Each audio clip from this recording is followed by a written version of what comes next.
ചന്തു മടിയിൽ അംഗത്തളർച്ചയോടെ കിടക്കുന്ന വീരന്റെ വയറ്റിൽ കുത്തുവിളക്കിന്റെ തണ്ടുകൊണ്ട് ആഞ്ഞുകുത്തി മാറ്റാൻ കൂട്ടത്തിലേക്ക് ചാടി രക്ഷപ്പെട്ടവൻ ചന്തു. കൊടുഞ്ചതികൾ പിന്നെന്തൊക്കെ പാട് നടക്കുന്നുണ്ട് പാടും നിങ്ങളുടെ നാട്ടിൽ. ഈ സംഭാഷണം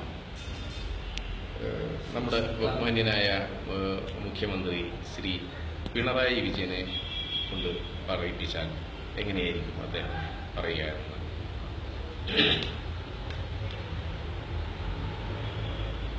അപ്പോ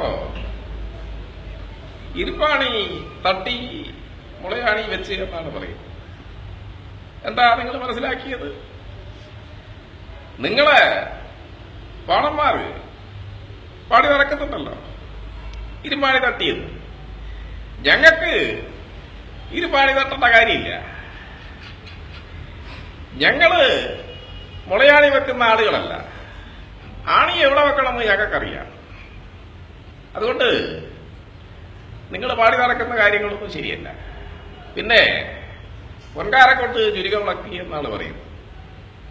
ആരാ പൊൻകാരം കൊണ്ട് ചുരുക വിളക്കിയത്? ഞങ്ങളാണോ പൊൻകാരം കൊണ്ട് ചുരുക വിളക്കിയത്? നിങ്ങൾക്ക് തന്നെ ആലോചിച്ച് നോക്കാവുന്ന കാര്യമാണല്ലോ അത്. അതുകൊണ്ട് അത്തരം ആരോപണങ്ങളൊന്നും ഞങ്ങളെ ബാധിക്കുന്ന കാര്യമല്ല. അതൊക്കെ അവിടെ വെച്ചാണ്. പിന്നെ CPM-ന്റെ അണികൾ പിന്നെയും ബാക്കിയാണ്. 16 പിന്നെ 16 പണം കൊടുത്തു എന്നാണ് പറയുന്നത്. ആരാ 16 പണം കൊടുത്തത്? പണം കൊടുക്കാനാണെങ്കിൽ അത് നിങ്ങളുടെ കയ്യിലല്ലേ പണമുള്ളത്? ഞാൻ ചോദിക്കട്ടെ, നിങ്ങളെ പാണന്മാർ പാടി നടക്കുന്നുണ്ടല്ലോ. അവസാനത്തത് കൂടി CPM തകർക്കാൻ പറ്റും. CPI ഇതുകൊണ്ടൊന്നും പിന്നെ നിങ്ങളെ പാണന്മാർ പാടി നടന്നത് കൊണ്ടൊന്നും CPM-നെ തകർക്കാൻ നോക്കണ്ട. CPM അതിന്റെ ജീവിതം പിന്നെയും ഒരുപാട് കാലം ബാക്കിയുണ്ട്.